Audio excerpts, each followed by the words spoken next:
Famille, quand la tête est là, les genoux ne portent pas de chapeau. Je vais vous montrer. C'est lui-même.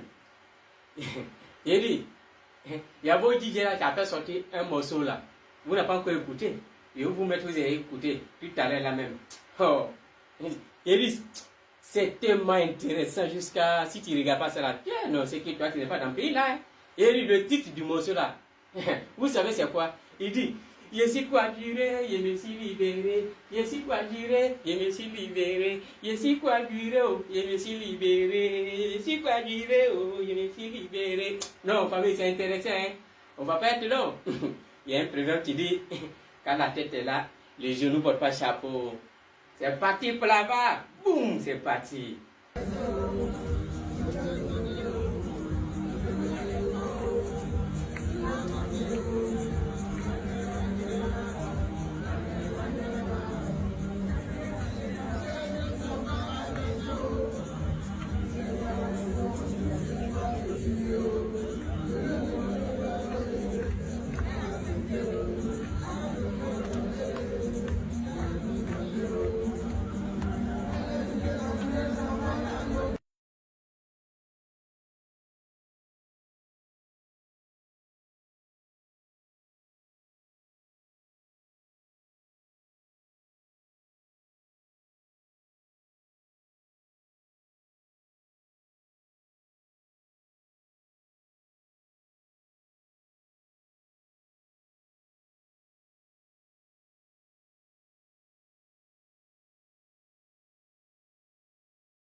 Donald Trump veut aller vite sur l'Ukraine. Premier pas ce mardi en Arabie Saoudite où s'est rendue une partie de son équipe.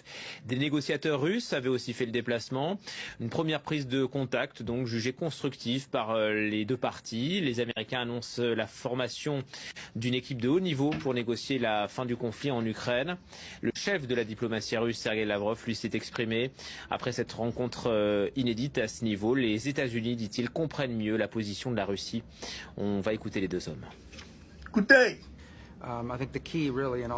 Je pense que la clé de tout cela sera, en fin de compte, de trouver une solution acceptable sur le conflit en Ukraine pour toutes les parties concernées. Si cela se produit, non seulement le monde sera meilleur, mais cela ouvrira également de nombreuses opportunités. Non seulement diplomatiques, mais aussi des opportunités économiques.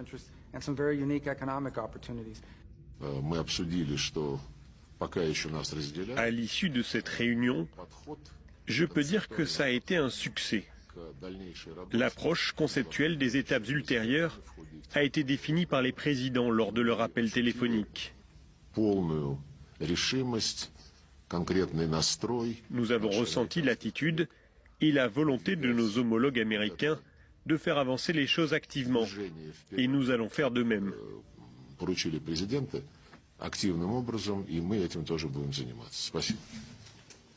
Voilà, les Russes et les Américains qui brisent la glace et ça fait visiblement les affaires de Poutine. On retrouve à Moscou Dylan Colling. Cette journée était un peu le fait de montrer que voilà, les relations entre les deux pays, entre Washington et Moscou, étaient déjà en train de s'améliorer, je cite. Et par contre, il a, sur un point peut-être plus concret de friction future, il a indiqué que pour la Russie, je cite, la présence de soldats de pays de l'OTAN était totalement inacceptable. Et il dit que les États-Unis auraient effectivement, en tout cas, entendu cette mise en garde. Voilà. Auparavant, il y a également eu un point presse de Yuri Ushakov, qui est le conseiller politique extérieur de Vladimir Poutine. Et on voit que cette équipe de poids lourds, justement, justement qui a été envoyé à Riyad, donc Lavrov et Ushakov. C'est pas anodin, ça montre encore une fois que la Russie prend au sérieux ces négociations et ces discussions. Et voilà, envoyer encore une fois des poids lourds politiques qui ont une très longue expérience diplomatique à Riyad. Ushakov est quelqu'un qui a été ambassadeur à Washington très longtemps. Aussi, on sait que Kirill Dmitriev, le patron du Fonds souverain russe, se trouve également dans l'équipe, lui qui a étudié dans une très grande université américaine, qui parle anglais parfaitement. Donc voilà, ça montre encore une fois on va dire l'importance non négligeable donnée à Moscou à ces discussions. Et donc tout le monde, voilà, côté russe, s'accorde à dire que ça s'est bien passé aujourd'hui, les 4 heures de discussion, que les deux parties avancent sur un dégel des relations, voilà, qui était au plus bas depuis des années, bien sûr.